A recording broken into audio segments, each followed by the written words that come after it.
Hey guys, welcome back to Core City. I'm Sonam. Today we'll be learning about 3 words: democratic, republic and justice, जो preamble में दिए गए हैं. Preamble is basically soul of constitution.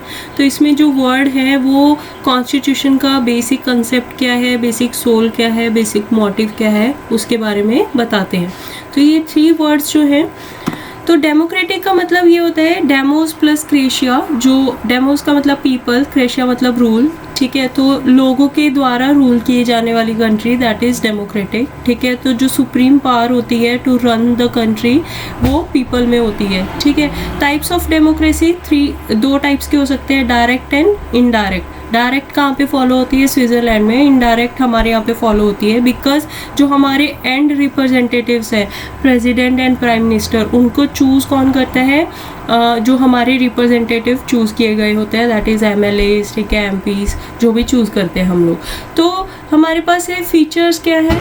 तो features में हमारे पास है कि डेमोक्रेटिक के एक तो यूनिवर्सल एडल्ट फ्रेंचाइजी है. जब आप 18 साल के हो जाते हो कर सकते हो. ठीक है, you have right to vote. And other चीज़ पीरियोडिक इलेक्शंस है, एवरी 5 years इलेक्शंस होने हैं एंड आप रिप्रेजेंट कर सकते हो और आप अपने पसंद के कैंडिडेट को चूज़ कर सकते हो.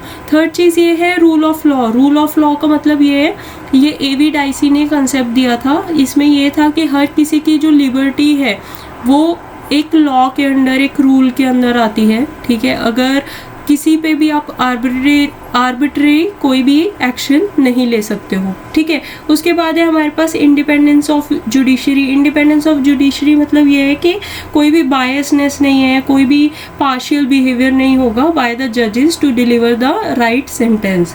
उसके बाद एब्सेंस ऑफ डिस्क्रिमिनेशन होना चाहिए towards all the people who are at the equal level. तो सब लोगों को इक्वली ट्रीट करना चाहिए without any discrimination based on particular religion, race, caste, sex, ये सारी चीज़ें.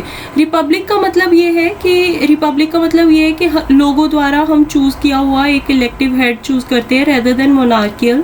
मोनार्कियल का मतलब ये होता है कि हेरिडेटरी पोजीशन होती है किंग या क्वीन की, आगे उनका हेयर जो होता है, उनका बच्चा, वो आगे उसको कंटिन्यू करता है. बट रिपब्लिक में ऐसा नहीं होता है. रिपब्लिक में एक तो डायरेक्ट और इनडायरेक्ट 2 पोर्शंस होते हैं.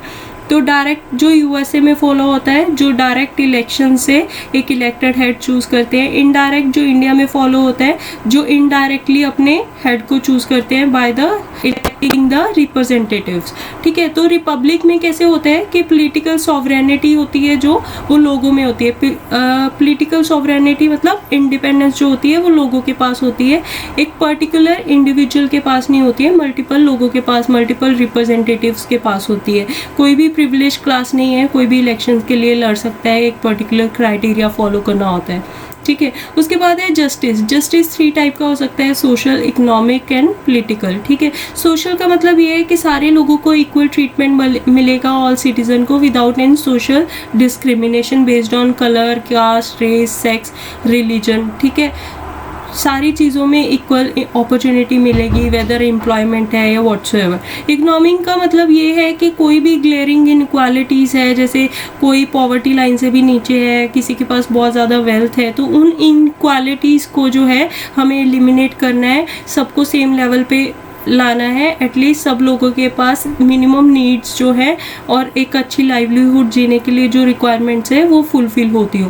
पॉलिटिकल का मतलब ये है कि इक्वल पॉलिटिकल राइट्स मिले. ठीक है, पॉलिटिकल ऑफिसेज जो है उसमें हर तरह के रिप्रेजेंटेटिव, हर तरह के लोग जा सके. ठीक है, और इक्वल वॉइस हो इन द गवर्नमेंट, क्योंकि सारे, चाहे वो हिली रीजन से है, चाहे कोई डिफरेंट कास्ट से है, चाहे वो किसी भी रिलीजन से है, उसको अपनी वॉइस रेज करने का हक होना चाहिए इन द गवर्नमेंट. ठीक है, तो जस्टिस के जो प्रिंसिपल है वो हमने कहाँ से लिए? रशियन रेवोल्यूशन में जो 1917 में हुआ, वहाँ से हमने इसका कंसेप्ट लिया है. That's all for this. Subscribe to Core City and stay tuned.